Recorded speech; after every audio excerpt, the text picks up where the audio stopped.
오늘 부활주의를 맞이하여서 나가실 때 여러분 계란도 하나씩 다 받아가시고요.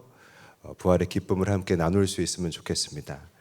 특별히 오늘 귀한 부활주일 찬양으로 섬겨주신 우리 할렐루야 찬양대 감사합니다. 우리 같이 박수하겠습니다. 감사합니다. 세상을 이기신 예수 그리스도라는 제목으로 부활주일 메시지를 전하겠습니다. 안식일이 막 끝난 때였습니다. 아주 이른 아침이었죠. 아직 동이 트지 않아서 어슴푸레한 하늘이었고요. 거리에는 사람들이 없었습니다.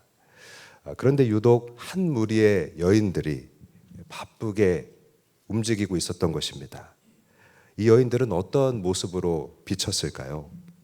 여러분, 갑작스런 연락을 받고 병원 응급실로 뛰어가는 그런 얼굴을 보신 적이 있습니까? 특히나 그 연락이 나의 가족일 경우에는요, 그 다른 게 보이지 않는 거잖아요. 마치 이 사진에 나온 배우의 얼굴처럼요. 그죠? 그런데 본문의 그 여인들도요, 이 얼굴과 비슷했을 거라고 상상이 됩니다. 다른 건 안 보이는 듯한 그런 표정이었다는 겁니다. 무조건 빨리 가야 한다는 생각뿐이었습니다. 여러분, 본문의 여인들이 이렇게 숨가쁘게 움직인 이유가 무엇일까요? 그녀들은요, 이 안식일이 끝나기만을 계속 기다렸기 때문입니다. 왜 그랬을까요? 예수님을요, 이대로 보낼 수는 없었기 때문입니다. 여러분, 예수님이 죽으셨는데 이대로 못 보낸다는 게 무슨 말일까요? 충분히 그 마음으로부터 다 애도하지 못했다라는 것입니다. 그룹 2AM의 죽어도 못 보내라는 곡이 있습니다. 가사에 보면 이런 내용이 있는데요. 죽어도 못 보내. 내가 어떻게 널 보내. 가려거든 내 가슴 고쳐내. 아프지 않게 살아갈 수 있게 죽어도 못 보내. 여러분, 이 가사를 보면 이별을 충분히 애도하지 못한, 그죠? 연인의 심정을 노래한 것입니다. 물론 이 본문의 여인들이 가사에서 그려지는 것 같은 남녀 간의 애정 때문에 슬퍼하는 것은 결코 아닙니다. 그러면 왜 아직 예수님을 못 보낸다는 것일까요? 그들이 받았던 예수님으로부터 받았던 은혜 때문이라는 것입니다. 여러분, 이 여인들은 이름 없는 삶을 살았잖아요. 그런데 예수님은 그들을 고쳐주시고요, 사명 주시고요, 동역자로 삼아 주셨던 것입니다. 여인들 중에서도 대표적으로 막달라 마리아가 그랬습니다. 우리 누가복음 8장 2절 말씀 참고로 읽겠습니다. 시작. 또한 악귀를 쫓아내심과 병 고침을 받은 어떤 여자들 곧 7 귀신이 나간 자 막달라인이라 하는 마리아와. 여러분, 막달라 마리아가 누굽니까? 7 귀신이 들려서 그의 삶이 다 파괴되고 소망이라고는 요만큼도 없었던 절망적인 여인이잖아요. 그런데 예수님께서 그녀를 보시고 불쌍히 여기셨고요, 그녀를 괴롭히던 인생의 모든 어두움들을 다 몰아내시고 여러분, 마리아를 회복시켜 주신 것입니다. 그녀를 비롯해서 이 치유와 회복을 받은 여러 여인들이 여러분 예수님을 따랐다고 기록되어 있는 것입니다. 그러니까 여러분, 그 여인들에게는요, 예수님은 단순한 그런 스승이 아닙니다. 인생의 구원자였던 것입니다. 그죠? 여러분, 내 인생의 구원자에게 한마디 고맙다는 말도 제대로 못한 채 이렇게 보낼 수는 없다는, 여러분, 이런 애끓는 마음이 본문의 여인들에게 있었다는 것입니다. 그런데 예수님이 운명하셨던 시간은요, 금요일 오후 3시였잖아요. 안식일이 시작되기 바로 전이었습니다. 유대인의 안식일은 금요일 오후 6시를 전후해서, 그러니까 해가 질 무렵에 시작되었다는 것입니다.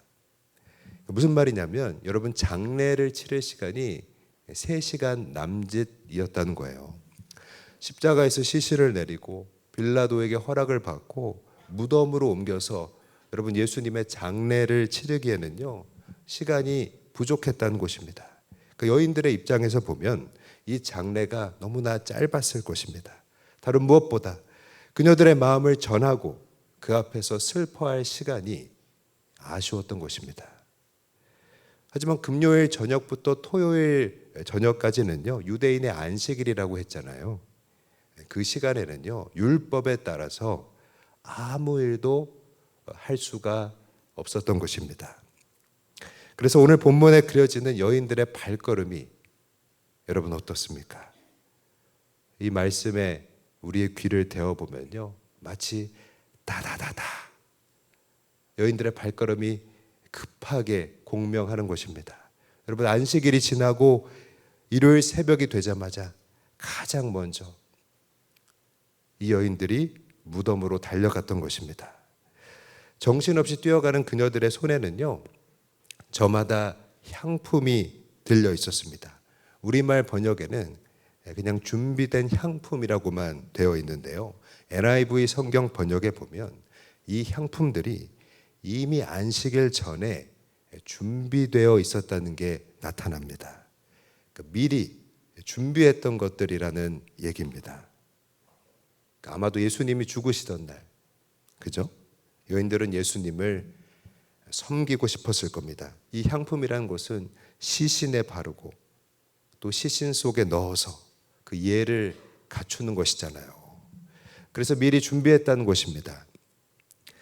하지만 시간의 문제로 준비한 것들을 드리지 못했고 애도하지 못했다는 것입니다.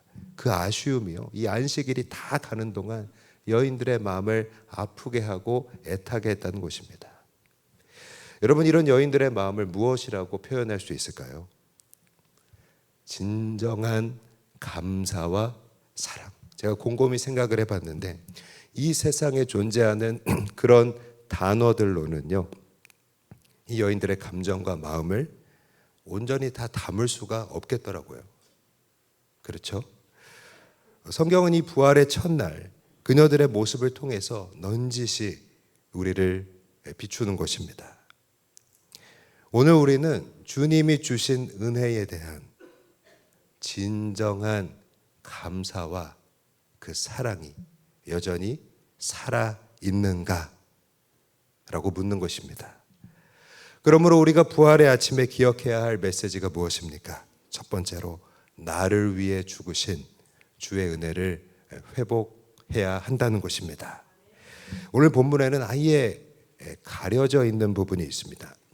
반대로 제자들은요 문을 닫고 다 자기들의 집에 숨어 있었다는 것입니다.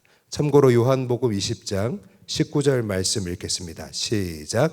이날 곧 안식 후 첫날 저녁 때에 두려워하여 모인 곳에 문들을 닫았더니 여러분 정작 제자들은요 유대인들을 두려워했다는 것입니다. 정말 여러분 이 제자들의 모습을 묘사한 것만으로도요 힘 빠지게 하는 그런 사람들입니다. 그렇지 않습니까? 문들을 닫고 숨어 있었다는 것입니다. 비속어로 쫄보라는 말이 있는데 여러분 정말 이 제자들이 쫄보들 같지 않습니까? 그러니까 답답하니까 하는 얘기입니다. 여러분 제자들은요 왜 두려워했을까요?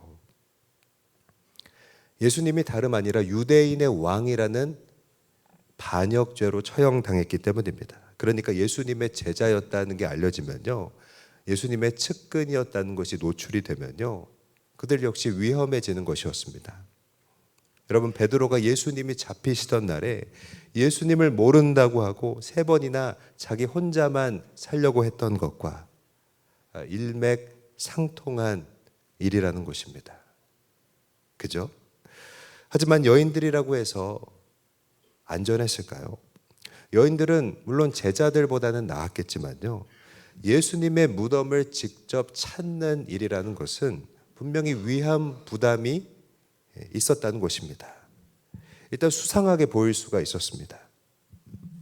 예수님의 무덤에 접근하는 행위 자체가 법 위반이었다는 것입니다. 왜냐하면 이 무덤은요 로마 군대에 의해서 말하자면 봉인이 되어 있었거든요. 그러니까 무덤 주변에서 발견이 되면요, 여자들일지라도 반역자의 무리로 그렇게 몰리게 될 위험이 있었다는 것입니다. 하지만 여인들은요, 그런 자신의 안전보다 더 중요한 게 있었습니다. 여러분, 무엇일까요? 아무도 관심 갖지 않았던 그런 나의 인생을 살리신 예수님, 절망뿐이었던 내 인생에 소망을 주신 그 예수님이었다는 것입니다. 결국 여러분, 이 사랑이 있으면요, 사랑이 두려움을 이기는 것입니다. 여러분, 아멘이십니까? 제자들은 집에서 문을 잠그고 있었지만 여러분, 여인들은요, 위험을 무릅쓰고 예수님의 무덤을 향하여 갔다는 것입니다. 성경은 주님의 부활을 목격하는 길에서 이렇게 극명히 나뉘어진 두 가지 모습을 통해 우리에게 질문하고 있습니다.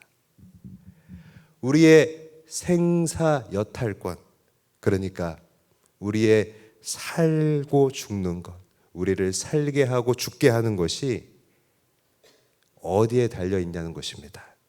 아니, 너의 진정한 주인은 누구냐는 것입니다. 너의 육신의 부모의 생각이냐, 너의 상사가 너에게 매기는 인사고과냐, 아니면 따박따박 박히는 그 물질이냐. 여러분, 주님은 말씀하십니다. 우리의 살고 죽는 권세를 주님이 아닌 다른 것에게, 이 세상에게 넘겨주지 말라는 것입니다. 여러분, 그 이유가 무엇입니까? 예수님을 진정한 주인으로 믿는 자는요, 그 모든 것을 이기는 부활의 생명이 있기 때문입니다. 여러분, 아멘이십니까? 나를 위해 죽으신 주님의 은혜를 회복하여 우리 인생의 두려움을 이기고 주님을 주인으로 모시는 사람 되기를 바랍니다. 한편 당시 유대인들의 그 무덤은요, 동굴 같은 형태였잖아요. 그 입구가 커다란 돌로 막혀 있었다는 것입니다. 여인들도 그걸 모르는 바가 아니었습니다. 마가복음 16장 3절 말씀 참고로 읽겠습니다. 시작. 서로 말하되 누가 우리를 위하여 무덤 문에서 돌을 굴려주리요 하더니. 그래서 여인들이 새벽에 이 무덤으로 바쁘게 달려가면서도요, 문이 닫혀져 있어서 예수님을 보지 못하면 어쩌지, 그렇게 염려를 했다는 것입니다. 그러니까 그들의 행동을 보면요, 이거저거 다 따지고 한 일이 아니라는 것을 보게 됩니다. 단지 예수님의 시체라도 어떻게 해서 보고 싶은, 안 되면 그 무덤 앞에라도 가고 싶은 간절한 마음, 여러분, 그 사랑에 의한 행동이었다는 것입니다. 여러분, 제가 군대에 있을 때, 제가 2등병이었을 때, 계급이 가장 낮았을 때 어머니께서 면회를 오시면요, 뭘 이렇게 엄청나게 먹을 거를 많이 해오셨는데, 그때는 제가 2등병이라 몸과 마음이 다 얼어 있어서 진수성찬을 앞에 두고도 다 먹지도 못하기가 일쑤였습니다. 근데 여러분, 여인들의 이 마음은요, 본문에 나오는 이 여인들의 마음은요, 마치 아들이 긴장해서 잘 못 먹을 것을 알면서도 엄청나게 음식을 많이 가져오는 그 어머니 마음과 비슷하다고 생각합니다. 안 먹더라도, 못 먹더라도 일단 많이 해서 갖다 주고 싶은 그런 마음이라는 것입니다. 주님을 향한 감사와 그 마음의 용암처럼 끓어오르는 사랑 때문에 여러분, 무덤 문이 지금 닫혀 있다는 것은 나중 문제고요, 일단 어서 가야겠다는 것이었습니다.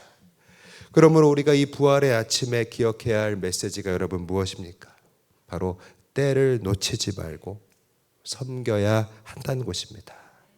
여러분, 무덤 문이 닫혀 있을지도 모르는데 무작정 달려갈 만큼 이 여인들의 마음이 간절했던 이유가 무엇입니까? 이 때를 놓치면 안 된다는 것이었습니다. 여러분, 중동의 그 더운 날씨는요, 시신을 빨리 부패하게 만드는 것입니다. 특히나 앞선 안식일 때문에, 그죠? 금요일과 토요일 이미 이틀이라는 시간이 지체되었다는 것입니다. 예수님의 무덤을 찾은 이 여인들의 모습으로부터 더 늦기 전 일단 가보기라도 하고 싶다는 그 간절함을요, 우리는 배우게 되는 것입니다. 사랑하는 여러분, 우리는요, 이 예수님과의 관계에서 천하태평입니까? 아니면 오늘 이 순간 주님께 가까이 나가지 않으면 내가 죽을 것 같아, 내 마음이 타서 어쩔 줄 모르겠는 그런 간절함이 있습니까? 오늘이 아니면 내일이 또 있지 그럽니까? 아니면 지금 다른 어떤 것들보다 주님이 더 중요하십니까? 성경은요, 이 작은 장면들 속에서 사실 굉장히 뼈가 있는 메시지를 심어 놓고 있다는 것입니다. 여러분, 오늘이 아니면 내일이 있지, 오늘 못하면 내일 하면 되지, 그건요 신앙이 아니라는 것입니다. 그건 신앙이 아니고요, 말하자면 내가 고르는 것입니다. 여러분, 주님이시라면 우리가 어떤 마음으로 당신을 섬기고 또 어떤 모습으로 당신을 찾기를 원하실까요? 사실 예수님이 죽으시던 날 아리마대 요셉과 니고데모가 예수님의 장례를 짧은 시간 중에도 잘 섬겼다는 것을 이 여인들도 봤습니다. 참고로 요한복음 19장 39절 읽겠습니다. 시작. 일찍이 예수께 밤에 찾아왔던 니고데모도 몰약과 침향 섞은 것을 100리트라쯤 가지고 온지라. 특히 니고데모라는 율법 학자는요, 몰약과 침향 섞은 것을 100리트라, 그러니까 30kg이 넘는 많은 양을 가져온 건데요, 이 양만 보면 통상적으로 왕의 장례에 버금가는 아주 극진한 예우였다는 것입니다. 그러나 이걸 지켜보던 여인들은요, 자신들의 손으로도 직접 예수님의 시신에 향유를 붓고 또 발라드리는 그런 마지막 섬김을 드리고 싶어 했다는 것입니다. 무엇을 알 수 있습니까? 여러분, 우리가 진정한 제자라면, 우리가 진정한 예배자라면요, 우리 자신의 개별적인 헌신이, 그 자원하는 섬김이, 내 스스로의 사랑 고백이 반드시 있어야 한다는 것입니다. 여러분, 정말 사랑하면요, 간접적인 바라봄으로만 대신하지 않고요, 직접적으로 예수님 앞에 내 무릎을 꿇고요, 그죠? 내 손으로 그분의 못자국을 만지고 내 손으로 사랑을 드리는 헌신이 있어야 하는 것입니다. 그러므로 여인들의 예수님 사랑은요, 두려움을 이기게 하고 때를 놓치지 않게 하고 헌신하게 했던 것입니다. 여러분, 이 같은 때를 놓치지 않은 순종이 이 여인들에게 볼 수 있게 한 것이 무엇입니까? 바로 굳게 닫힌 무덤 문이 열려져 있는 것을 보게 했다는 것입니다. 우리 누가복음 24장 2절 참고로 읽겠습니다. 시작. 돌이 무덤에서 굴려 옮겨진 것을 보고. 예수님의 시신은요, 아리마대 요셉의 그 가족 묘실에 있었습니다. 이른바 고급 무덤이었는데요, 이런 묘실의 문은 경사로에 만들었습니다. 이 문의 무게가 1톤에서 2톤에 이를 만큼 굉장히 무거운 바위였는데요, 그 문을 닫을 때 이 경사로 아래로 그 문을 굴러 내려서 입구에 쿵 하고 그렇게 닫히는 원리입니다. 반대로 열려고 하면요, 이 경사로 위로 이 무거운 돌문을 밀어 올려야 되는데 거의 불가능한 일이라는 것입니다. 그런데 예수님의 무덤에 가서 보게 된 것이 어떤 광경이었냐면요, 돌이 이미 굴려 옮겨져 있는 광경이었다는 것입니다. 그러니까 여러분, 이것이 무엇을 의미합니까? 여인들의 모든 염려가 이미 굴러가져 있었던 것입니다. 어떤 염려들이었습니까? 가더라도 누가 이 문을 옮겨주리요. 로마 병사들이 방해하면 어쩌나, 이런 염려들이 있었잖아요. 여러분, 우리가 한번 생각해 보기 원합니다. 돌 무덤 문은요, 아까도 설명했듯이 결코 옮겨질 수가 없는 그런 문이었잖아요. 우리에게 마치 우리 삶에서 변화될 수 없는 한계와도 같고요, 또 우리에게 깊이 드리워진 바꿀 수 없는 절망과도 비슷한 곳입니다. 그런데 여러분, 이 돌무덤 문이 옮겨져 있다는 사실의 그 본질이 무엇입니까? 십자가에서 죽으신 예수님이 다시 살아나셨다는 것입니다. 무덤에 있던 예수님이 살아나셔서 그 문을 열고 나오셨다는 것입니다. 그러니까 예수님이 살아나셨기 때문에 결코 변할 수 없다고 생각했던 일이 변한 것입니다. 굳게 닫혀있던 무덤 문이 여러분 열려졌다는 것입니다. 여러분, 우리가 사람이 죽을 때 왜 그렇게 슬퍼하나요? 이 땅에서는 다시 만날 수가 없기 때문입니다. 누구도 죽음으로부터 현실로 돌아올 수가 없습니다. 불변의 법칙입니다. 그런데 그 죽음을 이겼다는 것입니다. 마치 지축이 지구의 중심이 흔들린 것과도 같은 일입니다. 여러분, 이 세상에서 절대 변할 수 없다고, 그래서 끝이라고 생각되는 일이 무엇이 있으십니까? 자연의 원리인가요? 아니면 완고한 사람의 마음인가요? 죽은 예수님이 다시 살아나셨다는 것은요, 이 세상이, 우리가 살고 있는 이 세상이 세상의 것이 아님을 증명합니다. 세상보다 더 큰 권세가 있다는 것을 말하는 것입니다. 바로 하나님의 아들 예수 그리스도입니다. 여러분, 우리가 이 세상을 살면서 우리를 짓누르는 것들은 무엇입니까? 내가 못생겼다는 것입니까? 내가 배우지 못했다는 것입니까? 아니면 늘 차별받았다는 것입니까? 나의 몸이 약하다는 것입니까? 내가 가지지 못했다는 것입니까? 내가 기만당하고 좌절당했다는 것입니까? 여러분, 예수님이 부활하셔서 무덤을 막고 있던 돌문을 여신 것은요, 세상이 우리 약점을 누르고 협박할지라도, 심지어 죽이려고 할지라도 우리가 거기에 지지 않을 길을 여신 것입니다. 두려워하지 않을 길을 여신 것입니다. 여러분, 아멘이십니까? 세상은요, 이 세상에 오신 구원자를 거부하고 그들이 할 수 있는 최후의 방법으로 구원자를 못 박아 죽였습니다. 그러나 자연의 원리와 세상의 법칙이라는 굳게 닫힌 돌문이 열리고 여러분, 예수님이 살아나셨습니다. 세상에 대하여, 그리고 사망 권세에 대해 승리하신 것입니다. 그러므로 여러분, 우리가 부활의 아침에 기억해야 할 메시지가 무엇입니까? 세 번째로, 세상에 대해 이긴 자로서 여러분, 우리가 살아가야 한다는 것입니다. 여러분, 돌문이 열렸고 예수님이 다시 살아나셨다는 사실을 알게 된 여인들은요, 어떻게 변화되었을까요? 오늘 본문 9절에서 10절 같이 읽겠습니다. 시작. 무덤에서 돌아가 이 모든 것을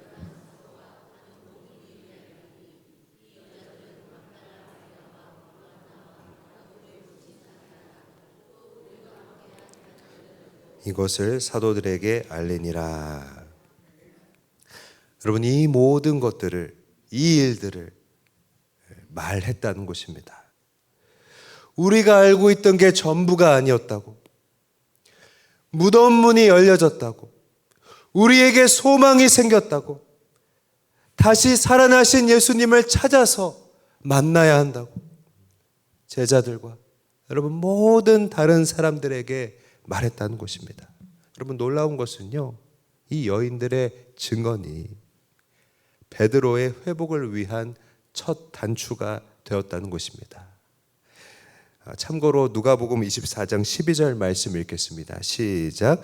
베드로는 일어나 무덤에 달려가서 구부려 들여다보니 세마포만 보이는지라 그 된 일을 놀랍게 여기며 집으로 돌아가니라.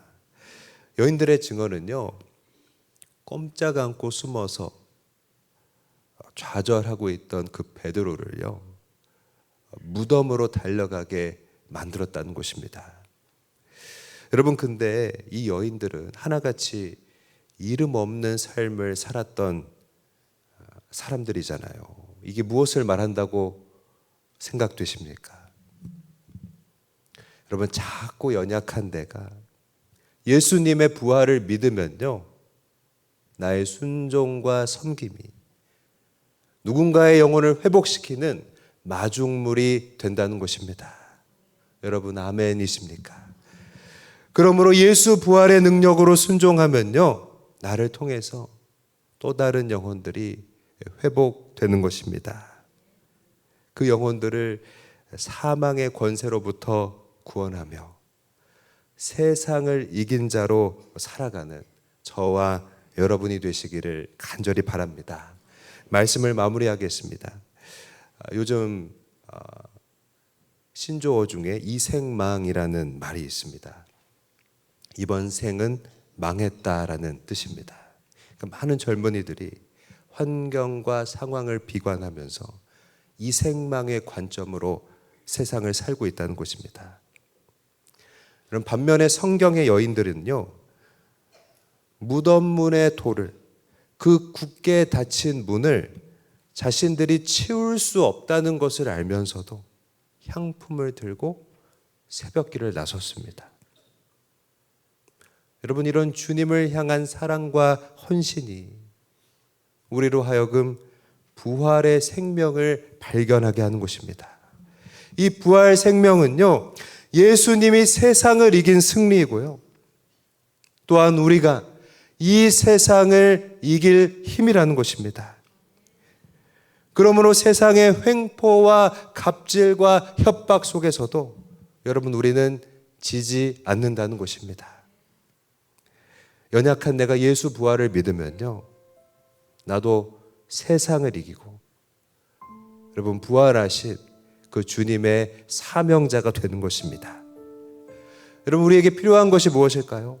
과연 내 앞에 있는 이 거대한 벽이 무너질 수 있을 것인가라는 계산보다 내가 오늘 예수님을 위해 드릴 수 있는 사랑과 헌신은 무엇일까라는 바로 우리의 간구와 기도라는 것입니다. 사랑하는 여러분, 이 부활주일에 나를 위해 죽으시고 살아나신 주의 은혜를 기억할 수 있기를 축복합니다. 때를 놓치지 말고 섬길 수 있기를 바랍니다. 세상을 이긴 자로 쓰임받는 저와 여러분이 되시기를 주의 이름으로 간절히 바라고 사랑으로 축복드립니다. 우리 하나님께 영광 돌리겠습니다.